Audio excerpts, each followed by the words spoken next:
Number 10. Switchblade Sisters. This is one of those movies that caught my eye on TV. It was somehow being shown on HBO, and after watching it, I can't figure out why. This is one of those movies where you'll ask the classic question, what the hell did I just watch? Let me just say this right now, that way you're not too surprised by some of the other choices on this list.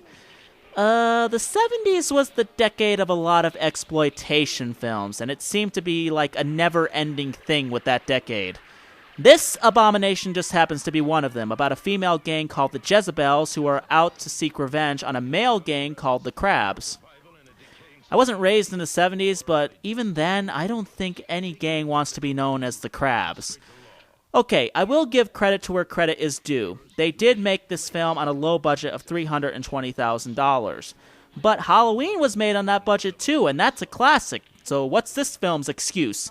It's poorly acted, poorly shot, and the story, despite its best efforts, or worse depending on how it looks, it's complete garbage. I've seen real-life female gangs and I've heard stories about what they were like years back, and they're nothing like what they are in the film, and the director, Jack Hill, said he did his research. He's either lying or they lied to him. This film is actually recommended by Quentin Tarantino. So, Tarantino, as much as I love your work, you go down a couple notches in my book. Number 9. Tommy. A movie based on The Who's rock opera album of the same name. This has got to be the biggest stoner film that I've ever seen in my life. Literally, there is no way this was made by somebody who was thinking clearly. They had to be on some sort of drug or something, and this is the 70s, so I wouldn't be the least bit surprised. I literally felt like I was on drugs after watching the film because it's so unevenly shot and the lighting changes so sporadically that my eyes had trouble adjusting. And I was watching it on a 50-inch TV. I can't imagine what it looked like in movie theaters. Of course, I didn't expect anything different, especially with Ken Russell as the director. Russell, God rest his soul, was famous for his flamboyant and rather bizarre film style, and as much as I tried, I could never get into his work. I felt it lacked consistency, and nowhere is that more obvious than Tommy. The sad part is that it has a great cast of both actors and musicians. Roger Daltrey, Anne Margaret, Elton John, Jack Nicholson. No lie, Jack Nicholson is in this musical. So overall, this is a film where I'm convinced that you have to be stoned to understand what the hell's going on. Number 8. The Exorcist 2. Even in the 70s they were releasing pointless horror sequels. What the hell? How in the world does this film exist? The film could not be any more polar opposite to the original. It's not scary, creepy, or the least bit coherent. It's just dully written and sadly very poorly acted. And that's sad when the first film was often remembered for its incredible performances. You can tell right off the bat, from the beginning, that the writers clearly did not know how to continue this story. They literally erased the happy ending of the original and just found a cheap way to bring the demon back into the story. You know, the classic Hollywood horror sequel twist that rarely to never works, but they seem to constantly reuse over and over and over for every single horror sequel despite it not working most of the time. The film also sometimes goes into sci-fi territory. It's completely ridiculous. There might have been some level of forgiveness if this film had managed to stay a little bit closer to the original, but no, they don't even bother to do that. Number 7. Star Trek: The Motion Picture. The original Star Trek television series. It's a classic series that has gone down in history as one of the best sci-fi television shows of all time. However, its success really didn't show until it went into syndication after its cancellation, and Hollywood wanted to capitalize on that success with a feature-length film, and it released in 1979.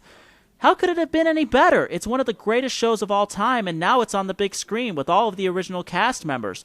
All the hype and excitement led to one of the most boring movies in history. Seriously, this has to be one of the biggest disappointments in movie history. One of the first major flaws of the movie is that it's way too simple for a feature-length film. They obviously wanted to write it like the show, but the problem is, while this plot might have been perfect for a half-hour show, it doesn't quite work for a 2-hour movie. Also, shots take way too long. It's almost like the creators were really impressed with the effects, so they had to keep the shots going longer and longer and longer. I could complain about this all day. If you want to know more, I recommend watching the Nostalgia Critics review of it. It's a really good review. So overall, to sum up the whole experience, it's boring. Number 6. Jaws 2. I know the sequel has its share of fans, but it doesn't change my opinion of it. I think it's just another horrible horror sequel that shouldn't exist. The first Jaws is a classic. It is one of many movies that I unfortunately didn't include in my top 10 best list. However, I never liked the sequel because I felt it was just more of the same. To me, all Jaws 2 proved was that there really wasn't much they could do with a story about a killer shark. And to be quite honest, the more I saw the shark in this film, the less scary he became. In fact, the shark almost becomes comedic after a while, which I'm sure wasn't the intentions of the creators, but that's how it comes off to me. There's really not much more to say about it. To me, it's just a pointless sequel to a movie that didn't need a sequel, period. Number 5. I Spit on Your Grave. This movie is just disgusting and brainless. It's a rape and revenge tale about a woman who is gang raped several times by a group of men, and then when she is healed, she seeks revenge on all of them. This is the type of story that would fit right into today's Lifetime network. I can understand the concept, but the rape scene is so long and disturbing that I could never sit through the entire film. Also, it's not much of a revenge story. The revenge is actually pretty darn short when compared to the overblown rape scene. The sad part is that it's not poorly acted. Camille Keaton gives a splendid performance, and I'm sure the story sounded good on paper, but the problem is the abuse and violence is so big that it blocks out the story entirely. After it's all over, you'll either turn it off in disgust or you'll just get up and walk away. Somehow they actually managed to remake this movie in 2010, produced by the same man who directed the original, and guess what? It suffered the same fate. Number 4. Killer Nun. Yeah, this film's title just reeks of classic, doesn't it? You can't get much more straightforward with a film name than Killer Nun. This film was actually sent to me by a friend, and it's just weird. It's about some nun who goes on a rampage after having surgery. Like most nunsploitation films, it involves a lesbian affair of some sort. Is that like on the to-do list with movies like this? This movie is just way too out there and makes no sense whatsoever. I've only sat through the movie once, and I'm never sitting through it again. The acting is lousy, the story is unconvincing, and doesn't even try to be convincing, and like most nunsploitation movies, it blurs the line between movie and soft porn. Number 3. The Black Godfather. Good lord, another exploitation movie. This time, blaxploitation.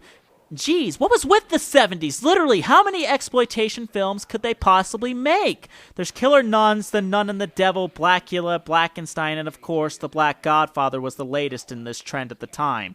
All you have to do is read the title and then check out its movie poster to see what movie it's really ripping off. However, where The Godfather followed the Italian mafia scene and its extorting business philosophy, The Black Godfather talks about the black mafia and drug dealing. If this had been labeled a parody, I would have forgiven it a heck of a lot faster, but that definitely wasn't the case. It's actually a story that takes itself way too seriously, and that makes it far worse. So overall, I don't get it with the exploitation films. They rarely ever work, and yet, even to this day, they keep trying it, and The Black Godfather is just another awful effort. Number 2. Caligula. This movie is based on the rise and fall of the third Roman emperor Caligula, and it's one of those films that looks like half movie and half porn. Literally, the film is way too explicit in areas. The really sad part about this film is that it seemed like a valid concept. Again, it's based on the rise and fall of Caligula, and that alone should have been a great dramatic story. But instead, they went for crappy costume designs, horrible directing, and pretty shallow acting. Poor Malcolm McDowell, he actually is a great actor, but the poor guy has the worst luck when it comes to roles. Fortunately, he's like the only actor who's trying to give a good performance here, but it's not enough to save the film. The film has garnered a cult following, but it's unfortunately for all the wrong reasons. And number 1. Moment by moment, John Travolta was literally coming off of both Grease and Saturday Night Fever, and it seemed like he would be a true box office draw. And then this hunk of crap came out and proved that having a couple hit movies doesn't quite mean that you're always going to have a hit on your hands. It's pretty much the story about a young drifter who falls in love with an older rich woman, and that's about it. And even for a story that simple, they still couldn't do it right. John Travolta, despite his success in music and dance films, still didn't quite have the acting chops to pull off a dramatic role, and that shows big time here. Well, all you have to really do is watch his speaking scenes in Grease and his role in Carrie to see that he hadn't quite gotten the whole acting thing down by that point in time. Either way, bad acting or not, the story is horribly told. I don't feel a thing for these characters, and the dialogue is tremendously bad. To make matters worse, Jane Wagner gets very lazy with the direction of the film. The film was so bad that it has never been released on DVD. I've only run into this film once on television and managed to actually watch the whole thing, which is how it ended up on this list. So that's the top 10 best and worst films of the 1970s. One decade is down, and next time I take a look at the 1980s. Well, everyone, that's it for now. Thank you so much for listening, and I will see you next time.